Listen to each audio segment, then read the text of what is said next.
inta badan waan maqalnaa nuclear ama hubka culus bal haan wada eegna qaabka uu shaqeeyo iyo qaabka wadamada u burburiyo fideoga dhamayso nuclearka ayaan intaan ogsoonnahay waxa la isticmaalay 2 mar kaliya taasoo ahayd dhammaadkii dagaalkii labaad ee adduunka haddaba kan waxa uu noqon doonaa kii koobaad ee loogu hor isticmaalay oo magaciisa la yidhaaho little boy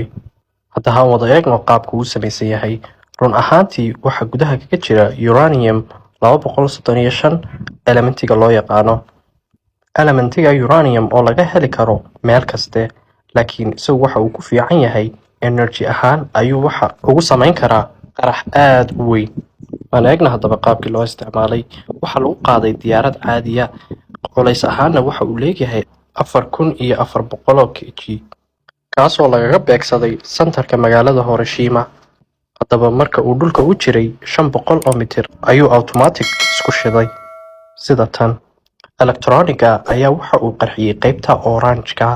automatically uranium-tii target-ka ahayd ayaa tii kale toos ugu tagtay kadib xagga waxaa ka dhashay nuclear fission wax loo yaqaano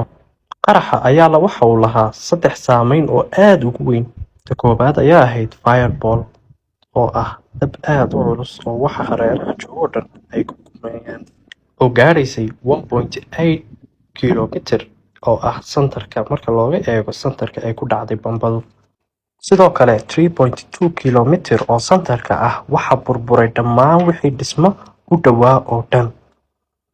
saddexaad oo ah in uu radiation sii daayay dhammaan magaalada inta ku dhow oo dhan